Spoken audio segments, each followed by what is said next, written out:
Artificial intelligence, or AI, 人工智能, is one of the hottest words today. It almost soon becomes what we cannot live without. Well, not every one of us has access to it and understand what AI for good truly means and how it works. This is Yingying Li.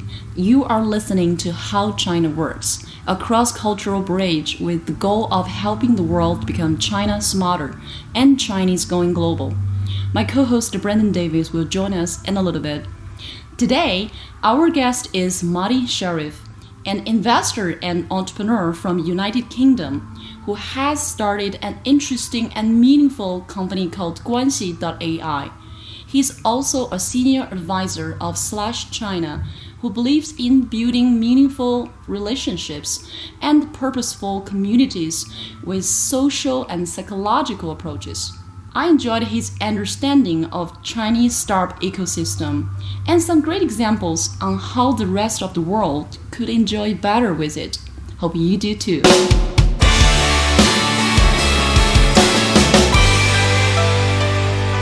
I am here with Mahdi Shariff. Welcome to How China Works. Cool. Well, thank you very much, Brandon. Yeah, glad to have you. We will get started, and Yingying Li just did a nice introduction for us, and she'll be back at the end of the show to chime in, but I'm kind of doing the interview with you here on my own, but I have both of our questions handy. And the first thing that we like to start with is to find out a little bit about your cross-cultural background, and for you, why China? Sure. So, as you can probably tell from the accent, I'm from the UK. Yeah.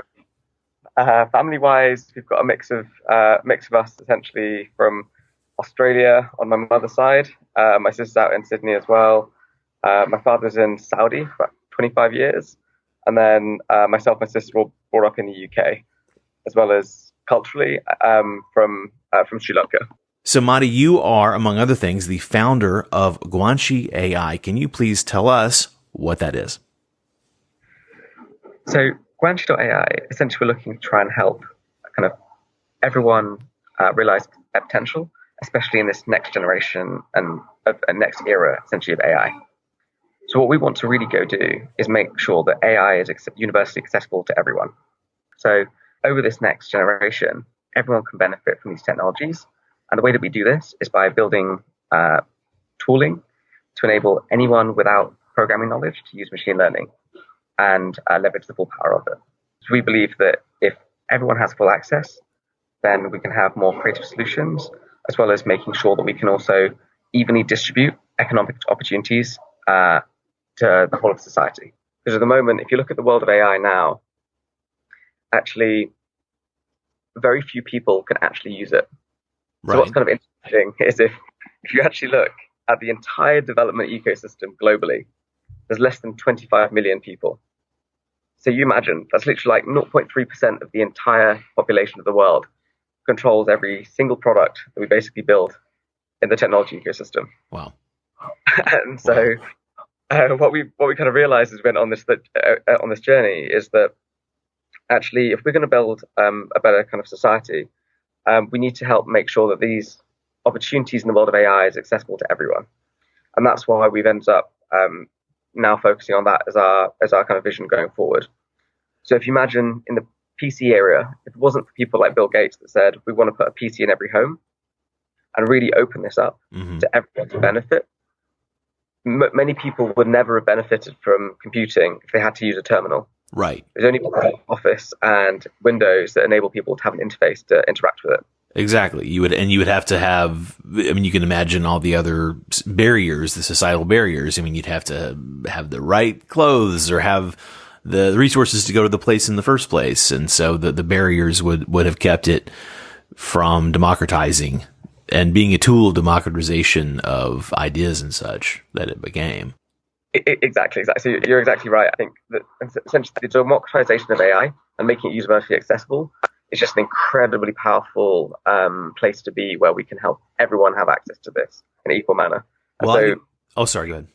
Essentially, yeah, you're exactly right. I mean, what we really want to do is democratize that power for everyone in the world of machine learning, especially. Well, this is interesting to hear this as your focus, and I understood this, of course, from talking with Yingying and our research, and especially because most of the the conversation around AI and machine learning and the implications of this and automation in general, it typically tends toward the dystopian sci-fi film version of reality. And of course, I think there's a reason to pay attention to those aspects as well. But it sounds like you're very consciously tilting hard in the direction of social consciousness and societal benefits with this, and not just the commercial benefits, which is of course how you would fund all these high-minded endeavors in the first place. So I think that's an interesting philosophical take. How do you think you came to that point of view in terms of, wanting to use it in such of a way? When I was back in the UK for a number of years, we supported a couple of charities and social impact organizations. Mm-hmm. And one of the most incredible things is that there was a whole bunch of energy and great intentions around what people really wanted to go do and achieve to help support a better society. But the challenge is that all these conversations were kind of kept in the social impact world. And yet, I was kind of sat there at the time I was working in investment banking, doing merger acquisitions, and there's this huge commercial world that was happening.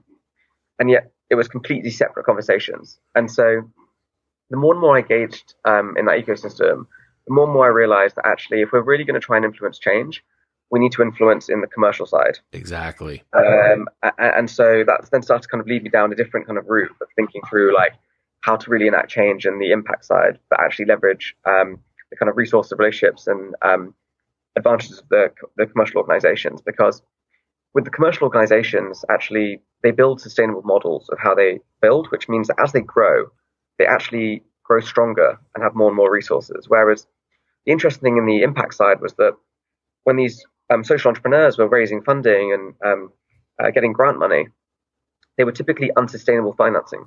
Okay. And so as they grew, they actually required more and more time and effort. Mm-hmm. And the entrepreneurs have spent their time not dedicated to the problem, but actually just trying to raise money to continue the operations. Right. And so it started to really shift my view to think through, actually, how do we start leveraging commercial technologies and commercial organizations for good? And that's what kind of led us down to actually rethinking the use of AI and machine learning. And how do we actually deploy AI for good and help basically really open it up to have a kind of wider impact from a societal perspective?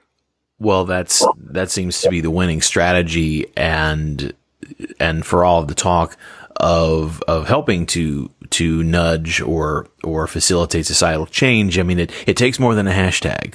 It takes some kind of a connection to a commercial, to a profit motive, frankly, because as you said, these things have to sustain. Otherwise they just become a money soak and you're always chasing the funding. I understand that one piece of your efforts is, and I'm paraphrasing, Ying had a question here about how you support socially conscious leaders in China specifically. Is that something you can speak to a little bit? Sure. More than happy to. So the idea behind kind of socially conscious leaders is essentially looking at, if we're to enact change and we need to leverage the kind of commercial ecosystem to do so, what it means that we need to make sure that we have what we kind of define as socially conscious leaders at the heads and helms of those organizations. And so if you basically have smart, ambitious, but people have a social impact bias for good, then that will be the best route to enact change. Mm-hmm. And so outside of just what we do from a technology perspective, we also have a mini community of what we call Guanxi advocates, who we basically kind of look to support and essentially pledge to support in any way that we can.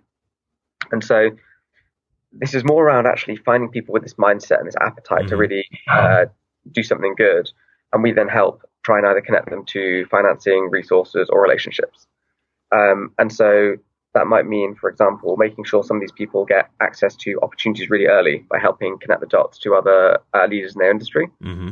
They can then start to build their network super early as an individual. It may be just making sure that, for example, they have mentors, access to people on the ground in the areas that they are exploring currently from a career perspective, just to sense check and make sure they kind of have just make sure they kind of stay along that same path without kind of being diverted somewhere else.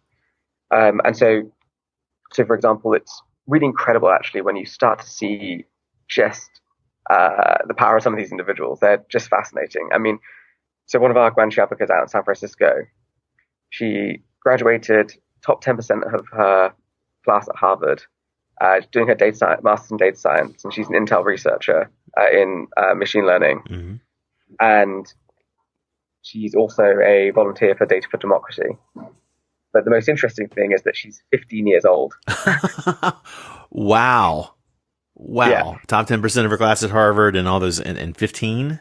Yeah, well, actually, yeah. So she did her bachelor's top 10%. She's only 14 at the time. So oh my gosh. only recently had her 15th birthday, and it's just phenomenal. And you just think, if we can make sure that we maintain these types of individuals inside of the impact ecosystem, Mm-hmm. that's really where we can do some incredible things. Right. And you can start to build and making sure, for example, that we've been quite lucky actually that a number of our Guanxi advocates have all ended up joining the Forbes 30 Under 30 and some other programs like this. Mm-hmm.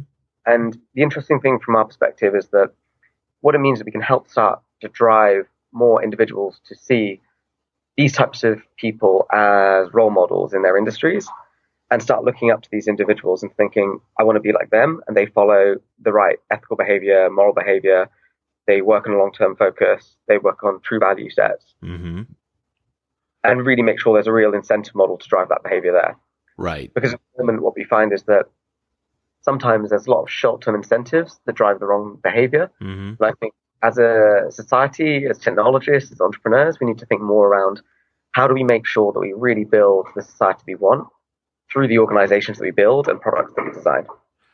And so that's really a key part of actually what it means for us in terms of pledging support to these socially conscious leaders. Mm-hmm. So they then act as those next set of role models, basically, for the next generation of people.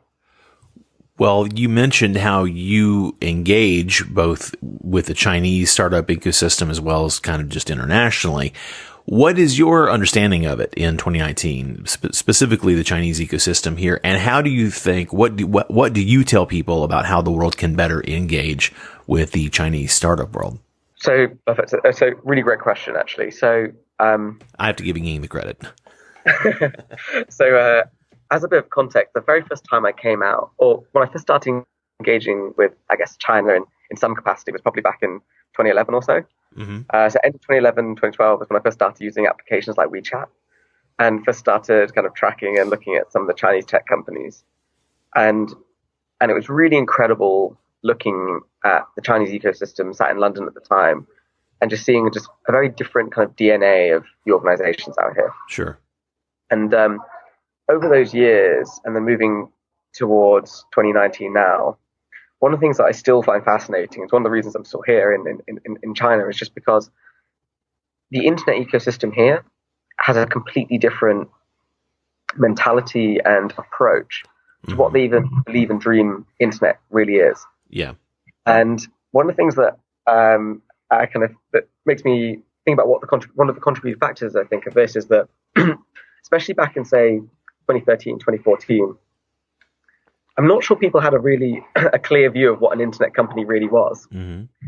And it was kind of this really interesting kind of place where there wasn't a clear definition, but what it meant is that unclear definition meant everyone could kind of build their own definition around it. Right. It meant you had a whole range of super playful, creative ideas around what does an internet business model look like. And this was kind of when words like internet plus business models were kind of all the rage. Mm-hmm. And you had all sorts of interesting businesses sticking internet on top of it and seeing what they built.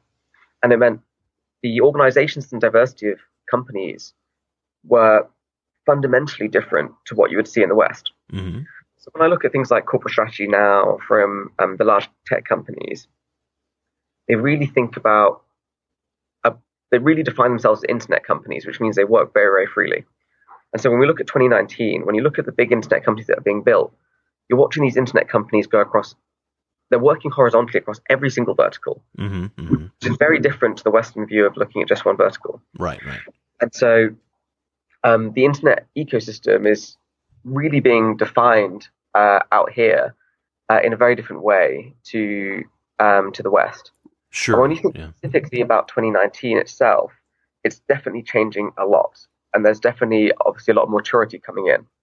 So, for example, in the venture ecosystem, you've had venture capital domestic drops of over 50%, Mm-hmm. which is changing it a lot. But equally, I think actually going forward, that's going to help build a healthier ecosystem on the whole, and help make sure that we're backing and building the right types of organizations. And so going forward, I think it's going to be a really interesting time to see how it develops out here. Right. And because of those vastly different mindsets toward this, and we did our last season was all about the cultural issues and things like that. So of course that's a huge conversation that we've talked about for many hours on this particular show. And I'm sure you've had those conversations with people for many hours as well. And so it's hard. It's a lot to understand this. So in terms of people who want to engage from the outside world, some of the roadblocks are of course very obvious and well covered, but what are some of the real tips that you give people who want to somehow deal with China, or perhaps the reverse? Perhaps you're dealing with a Chinese company and they're looking for a mentor or a partner outside of China, and the cultural fit is going to be really tricky to make work, but that it's the right fit in terms of the mission. So how do you sort of make that work? And specifically the Guanxi.Ai, how does that play into this? Sure. No, this is a really great question. So that one's mine. We like to have a little humor here, but it's a serious question. So I think if you take a Western perspective and say, how does the rest of the world want to engage better with China? I think there's a couple of key things that they should really think about and bear in mind. So the first one would be make sure the leadership is spending time on the ground in China. And the reason I say that is because you can read as many reports as you want talking about what does the penetration look like of WeChat Pay and and Alipay and what does that really mean from the trillions of dollars that are transferred every day. But it's only when you're really out here do you really see and understand at a consumer level how embedded these technologies are in everything that people do. So I think the very first thing is really making sure that if you're really wanting to engage with China, is come spend time on the ground locally here. Otherwise, it's really hard to get a true sense of what it really looks like. I think the second thing is making sure that you're thinking long term when you're working in the Chinese market. And so I think that means that not only do you need to spend time on the ground, I think you need to spend time on the ground over a long period of time and keep coming back and forth and meeting with the local ecosystem and really building relationships for the long term and staying connected with them. So when I came on my first kind of journey, I guess, to China, I came out 7 times in the first 2 years. When I was still working in London. At the time, telling my old boss I was on holiday, and in fact, working with a startup, helping them out. But actually, those 2 years were incredibly important to get a real sense of what was actually happening on the ground versus what I thought was happening on the ground. And in truth, I learned the whole thing again when I actually moved here. But it was still like a really important part of that journey. So I think taking a longer term approach and really building relationships, and I guess Guanxi again for the longer term is super, super key for kind of operating better with China. And then for the reverse, that what you just said, of course, resonates really strongly with all of us who are engaged in this. And my first trips and having worked with a lot of Chinese in the States, in Los Angeles, and having a certain understanding, and then coming here the first 5 times in a year and a half that I did, and then the move full time 3 years ago. It's a constant, you're trying to get a handle on things that's functional and that gets you to your next plateau of understanding. And then you kind of have to start discarding a lot of things that you thought were, they got you there. So now you know enough to then learn the next lesson. It's almost like some sort of a Zen parable or something that has all these layers to it to me. So in terms of the Chinese dealing with the outside world, this is of course the other half of the I guess we'll say opportunity. I was going to say problem or challenge, but I guess we can say this is the other half of the opportunity is with Chinese who are wanting to engage with folks from the outside who have to learn how to deal with China on its terms. But I mean, the responsibility goes both ways, I think. How do you counsel the people that you deal with here on the China side to deal with outsiders who don't necessarily know all of their dance moves yet? Yes, I think so I think when thinking around how to help people really understand how to better operate with their kind of China counterpart when they're less familiar, I think they always have to take a step back and almost go through the education process in some ways, just to help people kind of go through that learning curve in a way that they can start to understand how some of these decisions are being made and why, just so that they can set the expectations more clearly. So I think once people have a better understanding of the kind of rationale why, it really helps ease the relationships and communication is what I've always found. So, for example, even sometimes even just quite simple things. So one of the things I often tell some of my kind of friends from back in Europe when they're speaking with their friends of theirs or kind of counterparties in Chinese is that, for example, even if you think about something like Chinese language structure, it tends to be quite direct in the nature of it. And so sometimes, for example, sometimes messages get lost in translation and it comes across quite blunt when translated, but actually when they can start to understand a bit more about the context of why that is the way they're articulating in that manner, and they start to then actually put a different frame, a different lens, look at the world through, then it helps it make it much, much easier to then actually kind of work better with their Chinese counterparties. So I think going through those kind of educational processes in some ways helps make sure that actually people understand how this decision is being made and importantly, like why it's being made in that manner, which then helps it make it much more understandable for why they're operating. Then it helps kind of ease the conversation a lot more, and it will stop a lot of frustration that otherwise might happen. I guess one of the other simple things is, for example, things around things like timing. I remember, I don't know if you found this when you first moved over here, people's kind of, sometimes people are less sensitive with like when a meeting is supposed to start. The timing's kind of flow a bit more. Depending on the situation, yeah. Some people are absolutely adamant, and but it's best if you're early. Yeah. And I remember that's one of the things when in terms of like scheduling, when people are like, oh, is this meeting definitely happening or not? I'm flying all the way from Europe to have this meeting, but I still haven't got confirmation. And and I think once people kind of realize that it will definitely happen, it's just the exact dynamics of it might change close to the time. Right. Once you get used to those types of things, it makes it a lot easier to kind of deal with. Whereas I think when you're first come here fresh and you don't really understand, that might be the dynamics of the local ecosystem. It's a pretty challenging place to navigate. The challenging is a nice way to say it. Yes.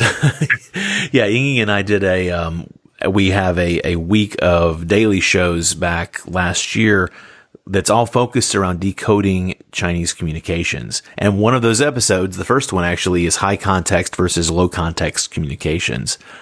And getting into that exactly, how if you don't have the context, the Chinese tend to operate on this very high context type of interaction to where they know the meaning behind the words. And so it can come off to us as just very blunt or cut and dried, or maybe even not fully addressing the question. But if you're Chinese, you hear a much richer answer than just the words imply. So you have to be able to have someone who can decode that for you in your organization. Do you find that you have people with Guanxi.Ai who really do function as these cultural translators, or is this just a skill set that people just have to, that people develop in general, of course, as they go through these engagements? Yeah, no.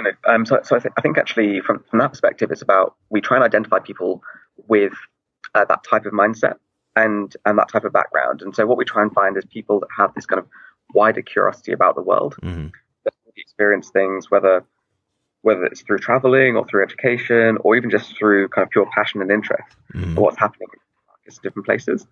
And what I find is they are really great cultural translators because they end up having kind of relationships on both sides and can understand the context of both individuals. So I guess that's also why yourself and Ying kind of work so well, kind of playing that role, because you've both spent time in those different markets and you can kind of empathize with where they're at when you're having a conversation with them. And I think finding people with that mindset, which have the kind of patience as well, it's super important for that cultural translation. I think for me personally as well, I think one of the most fascinating reasons why I like spending time out here is that I continue to build these different lenses to look at the world through to help reframe any problem or situation from a different perspective, which helps me kind of find a better answer out the back of it at the end.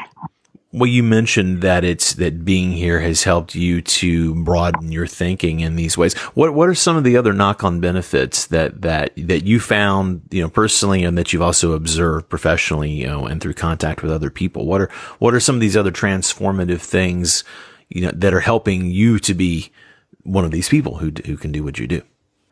So one of the key things I think is actually really challenging what you think is the art of the possible, because when you look at how some of the Chinese organizations operate, they really do some incredible things and have some incredible strengths in certain areas that suddenly make you realize that all of the benchmarks you thought before have basically been broken. Right. What could be done? And I'll give an example of that. I've got a friend of mine in a very large technology company from the UK that works with a lot of gaming companies. And they recently have taken into investment from NetEase, one of the local gaming companies here. And they work with all the largest gaming companies globally. And then they came over to China, and they were just fascinated by how quickly the execution time of the Chinese gaming companies was. Right. They just said it was just phenomenal. And they've just had to relearn what a time frame would look like to be able to get out a huge, large-scale, high-quality game, like some of the games being put out by these organizations. And it's completely changed what they thought the art of the possible was. And I think I've definitely seen that as well, even from my experience directly as well, in terms of just when some of these organizations really want to get something done, the pace and execution they can do it with is just phenomenal. Yeah. And so it really starts to then challenge actually how you would look at building your own organization in terms of what you think you can get done based on what you've seen around you. And it sets a new benchmark. So I think that's one of the really interesting things that's really helped change from my perspective. I think one of the second things as well from a business strategy perspective is thinking wider about actually your role when serving a client. So what's interesting about the internet and technology industry in China is that despite it being such an important industry, actually companies tend to pay for service, not technology, Right. Which is a kind of interesting irony of the ecosystem here.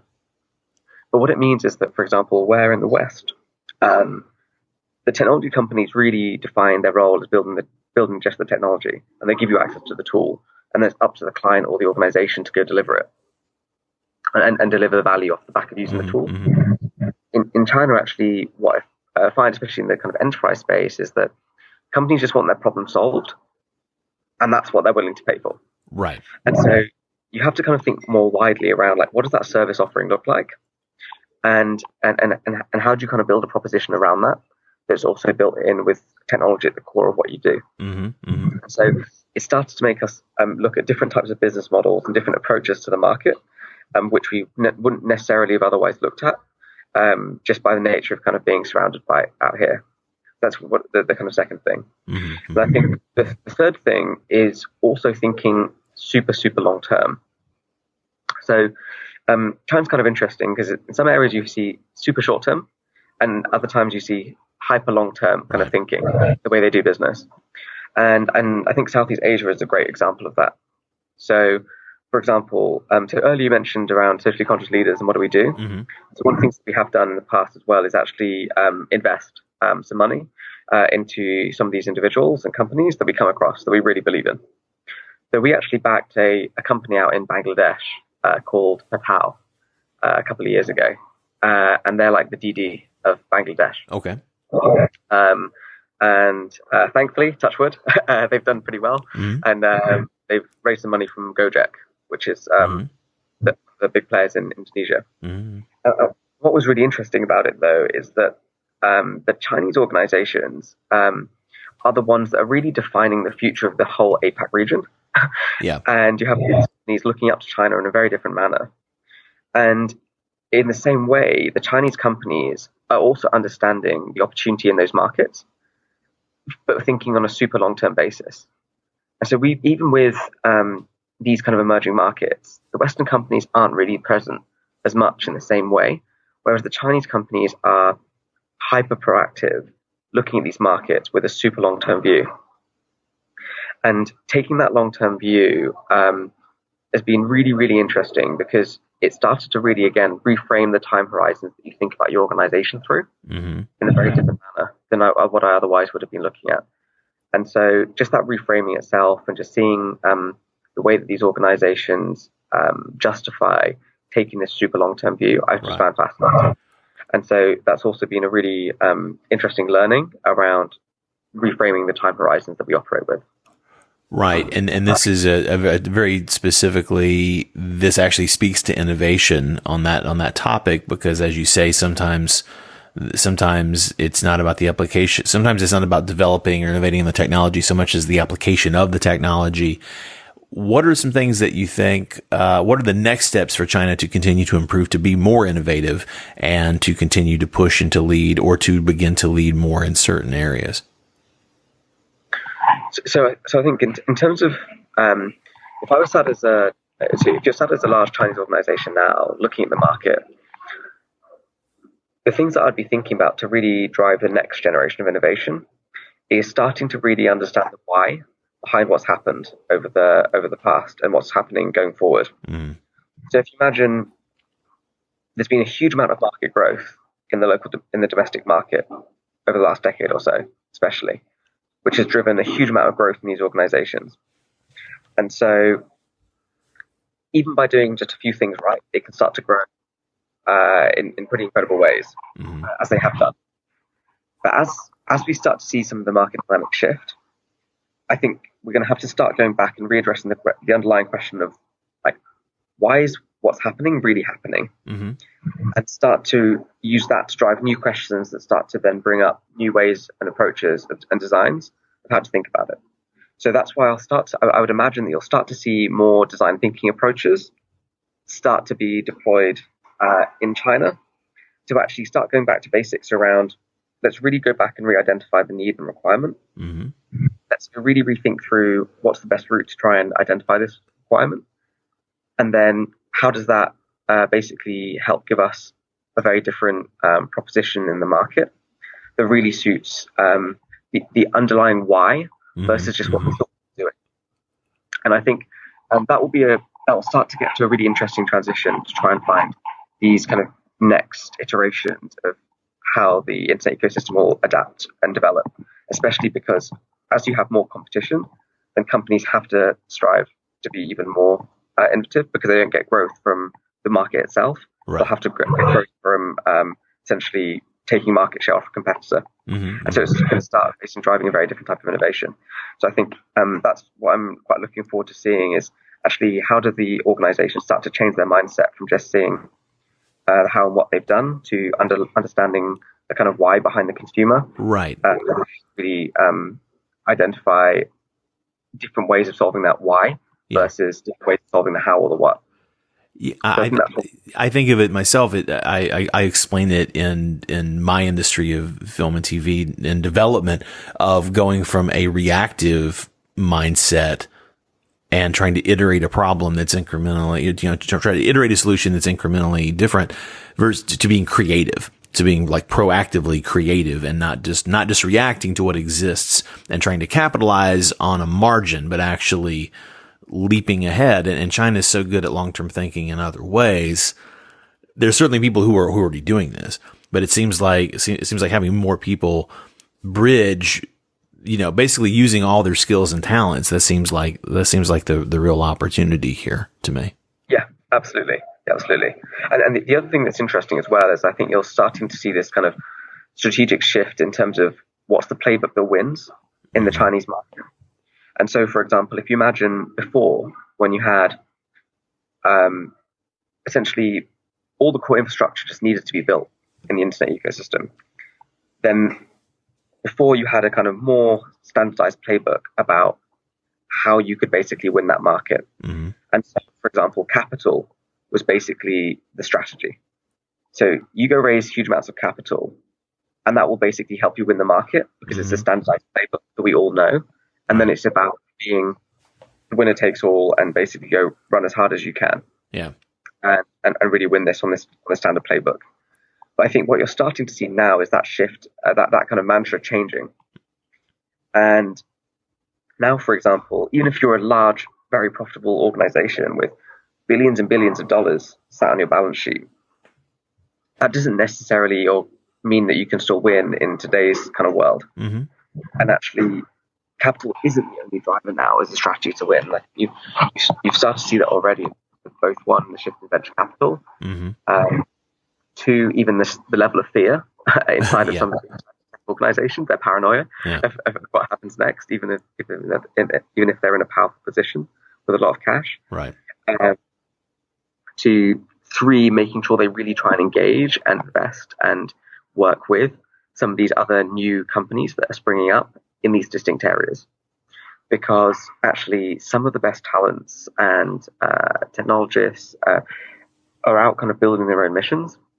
And especially in some of these areas, because of, especially in the AI world, for example, there's a very small number of these individuals that are really building visionary technologies in these specific areas. Mm-hmm. And maybe, for example, capital isn't the only driver for them. Right.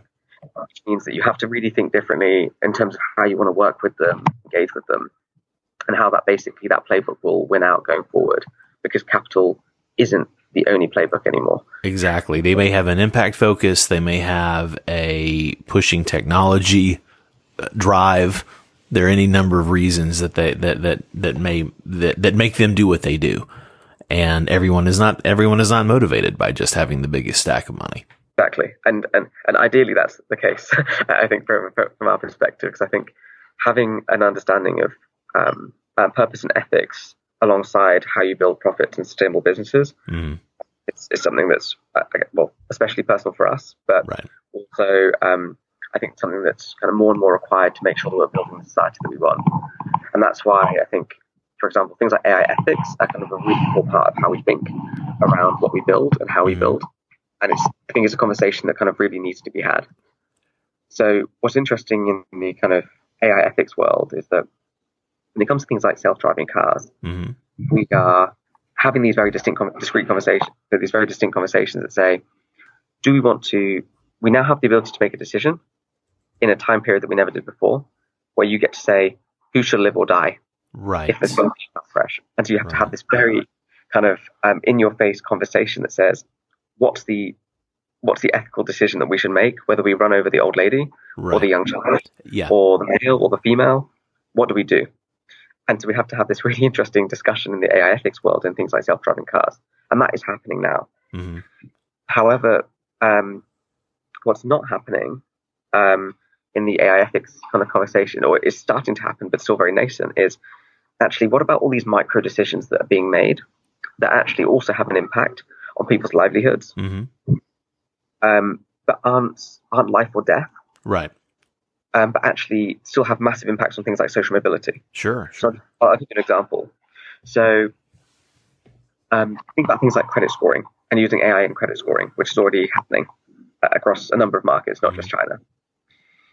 If you don't understand how these models are being operated, you can start building essentially discrimination directly in at a systematic level inside of these systems. And so let's just imagine for a second. So in the machine learning world, the systems might look at tons of different features around data to help make a decision. And it might say, okay, well, this person's called Tyrone. And maybe the name Tyrone has been used in certain communities that typically have been from a lower income class, for example. If you just imagine. Right. Systems might start to use these types of things to say, oh, actually, maybe we shouldn't give credit to Tyrone, because from a statistical perspective, actually the model's going to perform worse. Right. Just because actually maybe it's using a certain ethnic group or a certain income class. Exactly. And these things start to become systematic. Right. And the challenge is, as organizations going forward, if we want to build a more fair society, we also have to be willing to make these kind of interesting kind of ethical trade-offs and say, or we're going to have this conversation that says, are we willing to make the trade-off on our profits to make sure we have an ethical approach to how we do business, or do we want to optimize only for the profit motives, but then actually be essentially a contributing factor to becoming a barrier to things like social mobility, these types of things. So these are some of the interesting questions, I think, in the world of kind of AI ethics, which is going to be super important going forward, which I would love to see more of those conversations happening out here. Well, I think that might be a topic for just an entire show for us one day, and I think it highlights the importance of, frankly, of having humanities, courses and ethics and philosophy as part of even a very technically oriented degree in training. I think, you're especially moving forward, you're going to have to expand the ethics classes to consider this and have a more humanistic perspective about how these things are applied. Look, especially getting back to that dystopian sci-fi, possibility of reality. If you want to avoid that, you have to know your history. So, psychology and sociology and history and all these things need to be taught alongside the latest bleeding edge technology, I think, in schools. Yeah, I think you're absolutely right. And that's why I was pleasantly surprised, actually, by when I was reading AI Superpowers by Lee. If you read that book, it was surprisingly human, which was really quite refreshing. Which is encouraging. Yeah. I have sort of a last question that we've agreed upon previously, and I want to ask you one more. Do you have any suggestions for expat entrepreneurs who want to benefit from the Chinese AI market? So I think so my advice, I guess, for expat entrepreneurs who are wanting to kind of engage and benefit from what's happening in the Chinese AI ecosystem out here would be, so one, come spend some time and really study the AI organizations here, because there's actually learnings for both what they want to do locally here as well as actually doing things in the West. Huge amounts to basically learn from the approaches taken, because there's a lot of creativity actually in the AI ecosystem here. So one, really spend the time and do the research on the large AI companies. The second thing is work out actually what's your kind of unique positioning for how you can interact with the Chinese ecosystem. So, for example, there's a number of even government initiatives who are really heavily supporting AI initiatives and activities here. And so there's a lot of ways actually, with a bit of research, you can find certain districts or certain programs that will give you whether a lot of benefits or funding, for example, or other support and access to data for customers. This is in the way that they can actually really start to work out here in China in the AI ecosystem. So, for example, even with things like Slush, there'll be a big Slush Nanjing happening with AI as a big focus, and they're incredibly open and supportive of AI companies, and so they really do want to actively engage with what's happening in the West and help bring those talents over here. So, it's a really good opportunity, I think, in that area. And I think the third thing is really, if you are trying to do business in here, especially in areas like AI, find a right local partner. And I think working with a local partner is a really, really key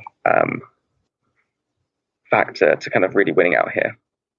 And I think it's interesting because I think if you kind of look back and you look at all the old industrial companies or industrial MNCs, whether it's like Bosch or Siemens or Nokia, when they first came out here, they, from a legal perspective, had to have a local joint venture partner. And later on down the line, when some of those kind of dynamics changed, companies, the technology companies, didn't necessarily have to. But the interesting thing, I think, from my perspective, is that when you look at the success of actually some of those industrial companies and how they've worked out here, those joint ventures have actually really worked in their benefit. So even if they could have had the freedom to have full ownership, the joint ventures have actually helped them really localize and get access to market and find the right channels in ways that actually maintaining full ownership wouldn't be given them. And so the other thing I would think about is actually making sure, how do you identify the right partners to work with out here locally, that are equally incentivized or even more incentivized to see you succeed in this market. So thank you for all of that. This is fantastic information. Let me close by asking you, what's the best question that I didn't ask you? What's something I maybe should have asked you that you're thinking about or you would like to share some thoughts on? So you kind of touched on it earlier, actually, when you were asking around building meaningful relationships and purposeful activities. So I think one of the things, the final thing thought I'd like to share would probably be around why do I have this kind of focus on meaningful relationships and purposeful communities? And why do I think it's important for people to kind of bear in mind and think about today, especially out here in China? Please. So one of the things I found really fascinating while being in China is just kind of observing the kind of social dynamics of how people interact. And there's an incredible amount of opportunity in China, and there's an incredible amount of work ethic and busyness, as we've all seen by the 996 and the way that people operate. And one thing I'd really love to see more is actually people kind of taking a step back to try and understand kind of what's most important to them, and especially in terms of how they kind of want to interact with other people from a relationship perspective, and really kind of start to bridge how do they get to more authentic conversations and more meaningful relationships. And the reason why I think it's so important is because what I always find is that when people find the right people, a lot of their other problems disappear. And so you kind of find good ways of like reducing all the stress and pressure that people sometimes carry around with them, just by making sure they've kind of really got that sense of belonging in a way that actually is really real. Yeah. So when looking at how even as a technology evangelist and advocate, I actually spend a lot of time disconnecting from technology and making sure that we're actually kind of being really present when we're with other people. Yeah. So if that means ignoring WeChat for a big chunk of time of the day, so you can, one, focus on work, and then two, also just be present when you're with someone. But three, it means that you start to actually kind of really engage in conversations in ways that you otherwise wouldn't do when you're in a digital medium. And I think one of the interesting areas of this is even things like dating. Okay. If you want to touch on that. Sure, please. Yeah, what are your, I agree with everything, and I don't want to tangent by saying hell yes to everything you just said. We're on the same page with this, but yeah, where how do you apply this to dating? And then, so when we first started, as you mentioned, we first started with this kind of idea of like how to build meaningful relationships and purposeful communities, which meant looking at both social relationships, professional relationships. And then we also spent a bit of time looking and researching into the kind of world of dating. And one of the things, some of the observations that we kind of found super interesting is that the way that technology is building systems and building products to help us try and bridge relationships, I'm not sure is actually helping us get to a place that actually builds the relationships we actually really want. And so if you take, for example, say, an application like, say, Tinder or Tantan, you imagine that the way that people interact in some of these applications is kind of breeding this idea that there's millions of options out there for each person. And so people continue to try and almost, it's kind of driving a behavior where people don't really kind of commit and say, hey, I'm going to really just have this conversation, because they go, oh, maybe there's someone else better. Maybe there's the next person or the next person. And what's interesting about this, I think, from a kind of relationship perspective, even when it comes to social relationships, is that it ends up kind of taking people into a place where they're kind of optimizing for scale of engagements. And kind of transactional kind of interactions versus kind of having the conversations that matter. So swiping right on everyone and seeing what sticks. as my more single friends in Los Angeles have put it more than once, basically. And the thing is, even from a statistical perspective, it's not even going to help. No, exactly. It's because people end up having then just more of the same conversations at scale, which then actually kill a conversation that otherwise would have been a great conversation they would have had first time. Right. And without the context of a normal environment. And so I think one of the things that I find interesting and that I think I would kind of have people try and think more around is actually how do they create an environment for themselves where they can actually start to have those kind of more meaningful interactions? How do they create the mind space to be able to kind of really think deeper about themselves and the individuals they operate, and then start to get to a point where they can understand themselves, where they can start to understand the compromise they're really willing to make that really demonstrates what's important to them, versus being kind of too influenced by what's important to everyone else around them, or what they think is perceived as what's important around them.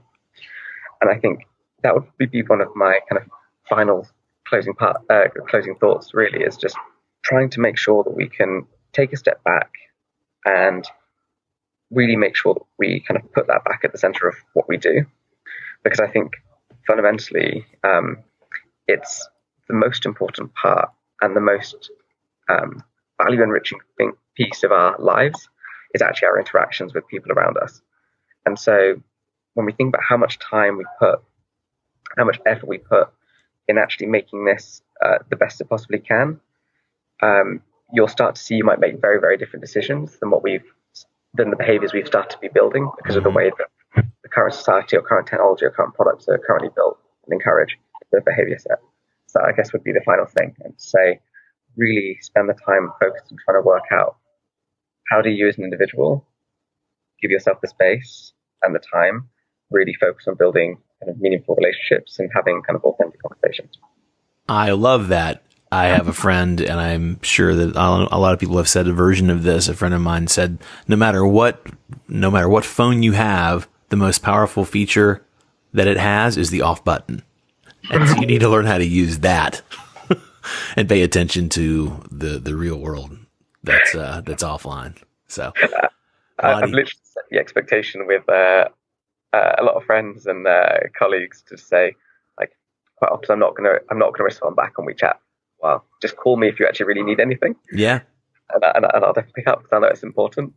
And otherwise, I'll get back to it later. And I have the same thing on my on my WeChat. You might have noticed in my username, I have put office hours 11 a.m. to 7 p.m. in China, and of course, I mean, I'm actually, I'm between 12 and 16 hours a day on my own schedule. And it's good to work for yourself and have the ability to do that. But, I don't let it be an electronic leash anymore. And I say anymore because I learned the hard way how that wrecked quality of life. And so I am as disciplined with it as I can be.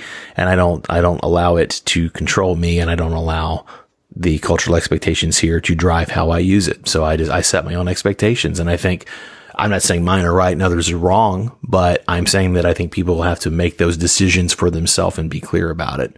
And, you may lose certain opportunities or things that way, but you're going to gain other things. So I think it's up to everyone to make the choice that suits them and not just the crowd. So I love that we're on the same page. Mahdi, thank you so much. It's great to talk to you. Where can people contact you, find out more about Guanxi.Ai and everything else that you are up to or interested in?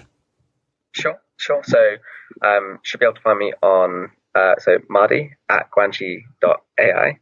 If you want to ping me on email. I'm still very old school. I really enjoy email still. Okay, cool. But then also LinkedIn or Twitter on Mahdi Shariff. So MAHDI SHARIFF on both Twitter or Instagram or wherever. Or just come find me in person. It's always best, and we can just come grab coffee. That always likes to. So always open to catch up. Awesome. We'll put all these links in the show notes, and I thank you so much on behalf of Ying Li. It'll be great to to see you in person sometime. Perfect. Thanks, man.